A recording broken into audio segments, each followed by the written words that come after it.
Hello, knife people. I love that intro by Virtual Vice. So hi Ricky, thanks again for the heads up on Mark Richmond. If you haven't, you may, if you haven't already, check out Virtual Vice. Hello, knife people. I love that intro by Virtual Vice. I haven't seen his videos in a long time, but I love that guy. So could you please do a comparison, if you haven't already, of the King 6000 and the Rika 5000 versus the Tristana comparison? So I will kind of break down each three stones here. So instead of me comparing one to one, I'll just kind of give you guys kind of an overall summary of those stones. So the King 6000 is a really buttery smooth whetstone. It is super nice. It's a splash and go, and the confusing thing about the King 6000 is that sometimes it's packaged in the KDS 1000 6000 stone, and so the 1000 side is a soaking stone, but the 6000 side is not. So very, very, very quiet stone, pretty much a mirror polish for a polishing stone.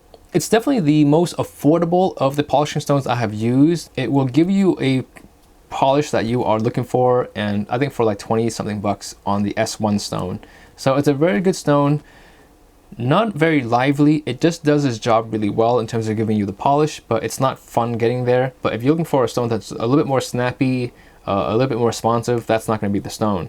The Rika 5000 is a soaking stone, but it also gives you a Kasumi finish polish instead of a glossy mirror polish. So of the three stones that you are looking at here, the Rika 5000 is a stone that is very different from all the other stones. It's one of the only soaking polishing stones I have used. There aren't many soaking polishing stones that give you the same polish as the Rika 5000. Definitely a very special stone. It's a stone that will always have a very special place in my home, in my studio, and in my heart. I love that stone. I actually lent my Rika 5000 out, and it came back in two halves. I still kept one half that I use every once in a while. The Rika 5000 is very lively, very responsive, and gives you a matte finish or Kasumi finish polish, and is also a soaking stone. The Tristana, so I'm not sure if you're asking about the Tristana 5000 or the 3000. Tristana 3000 is a semi-mirror polish. It's a splash and go, very responsive, very fast cutting. The Tristana 5000 is also a splash and go, a little softer than the 3000 and a little bit more muted, more like a King 6000, but the polish is probably the same between the two stones, between the Tristana 5000 and King 6000. Price wise, the Tristana 6000 or 5000 is very high relative to all the other polishing stones out there in the same kind of class. I don't think overall in the performance the Tristana 5000 is worth it, because you can get the same polishing effect, and you can get the same, essentially the same quality finish on the as on the 6000 King, or even on the Chatham Pro 5000. So to me, Tristana 5000, not the best stone to buy, especially in this category here. If you're looking at the Rika 5000 and the King 6000, the King 6000 will pretty much give you the same polish as the Tristana 5000 for way less than half the cost. The Rika 5000 is a faster cutting stone than the Tristana 5000, and it's a soaking stone. It has a better feedback, it's more lively and better tactile feedback. And so to me, it's between the King 6000 and the Rika 5000. So so for you, if you want a mirror polish, it's the King 6000. If you want a Kasumi finish, hazy finish, then the Rika 5000 is going to be that stone.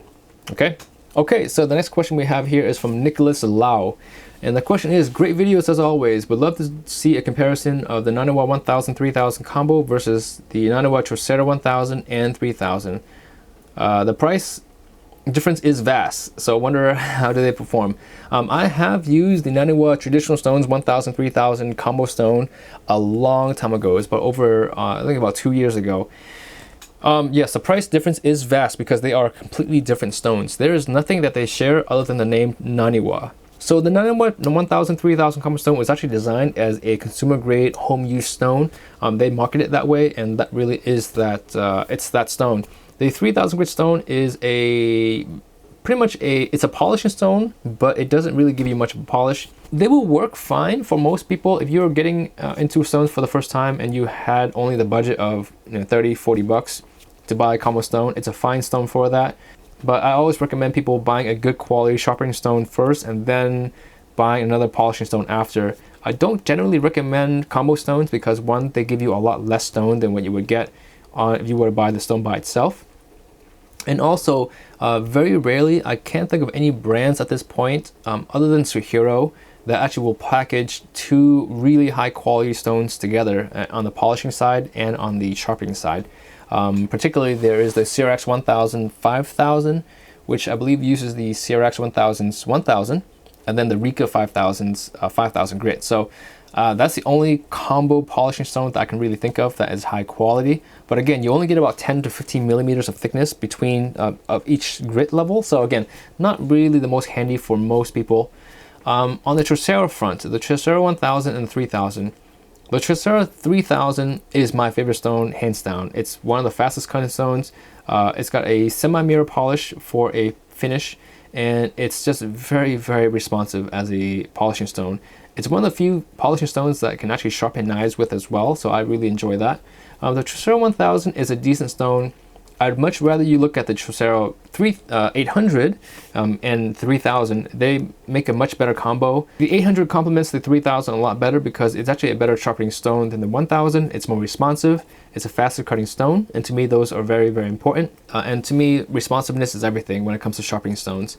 The 1000 does have a slightly better polish than the 800. If you're going to buy a polishing stone anyway, it's much better off to let the polishing stone, in this case the 3000, do the polishing for you and letting the 800 grit or 1000 grit do the sharpening. Between these two combos of the 1000 3000 and the 1000 3000 Tristana, if you have the money, I simply would say the Tristana combo is better.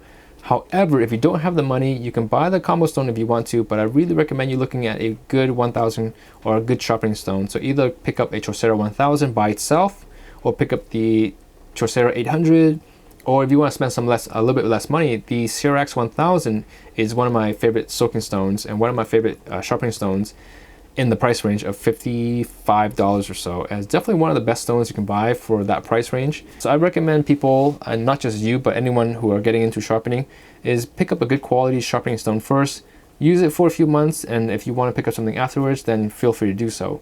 But to me, it's much more important to really build a good foundation of good sharpening techniques and good sharpening habits, and picking up just a good quality sharpening stone in the very beginning. Question is from Hey Bud, I love the bracelet that you are wearing in your latest videos. Where did you get it? Thanks again, and hope and keep up the good work. Okay, the bracelet. This is a watch.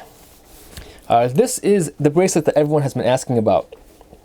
And this is actually made by my wife. It's a Venezuelan bracelet. My wife lived in Venezuela for 2 years, back when we were dating. This is like in 2008, 9, and 10, or like 9, 10, somewhere around there.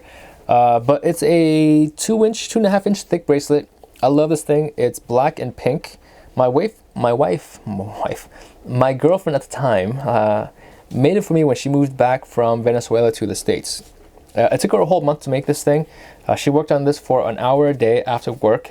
She's a teacher, and so every day after work she would spend an hour on this, and it took her a whole month to complete. So it took about 30 hours or so to complete this thing. I absolutely love it. I've only taken it off twice in my life, or since I've owned it. The first time I took it off was when my first daughter Sierra was born, and the second time I took it off was when my twins were born. The reason I took them off is because you don't want germs getting too close to the babies, especially when they're newborns. And being a bracelet, I mean, it doesn't really come in contact with anything dirty, like that dirty, but things like, when I cook or when I clean, there might be some bacteria on it that can harm a baby. And so I didn't want to take that chance of hurting any of my children, so I took the bracelet off during those 2 times. Other than that, it's never left my wrist. It's always stayed on me. And yeah. And I've gotten some insulting comments from people about this bracelet, but you know what? I mean, it's my bracelet. I'm never taking it off. So I don't see a name here, but thank you for the question. In every one of my videos, I leave a link in the description to my actual kit list and to items that I talk about in the videos. So if you guys want to see what my best picks for knives, whetstones, and sharpening accessories are, just go to the bottom of the description. You guys will see a link that says kit list. Even all of the items that actually make up my sharpening station are in that list, so it makes it really easy for me to reference people to certain things that I've used. And also, please do me a quick favor, let me know what you think of this format of me taking 2 to 3 questions every single day and just giving guys really quick answers to them. If you guys like this format, please give the video a thumbs up. It would really encourage me to make more videos like this. So the easiest way for me to actually see your questions, if you guys want to have your questions answered by me on video, is by going to the comments, leave a question in the comment section, but also leave the word question either at the beginning or at the end of the comment. And whenever I'm making these videos where I go through and look for questions, I actually just go through and do a keyword search in the comments. I type in the word question, and every comment where the word question will come up. So hopefully that makes sense. Just leave the word question either at the beginning or at the end of your comment if you want me to answer your question in video. Okay?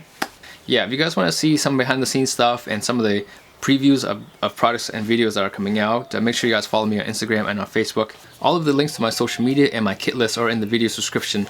Alright? Well, thank you guys for being here. I'll catch you in the next one.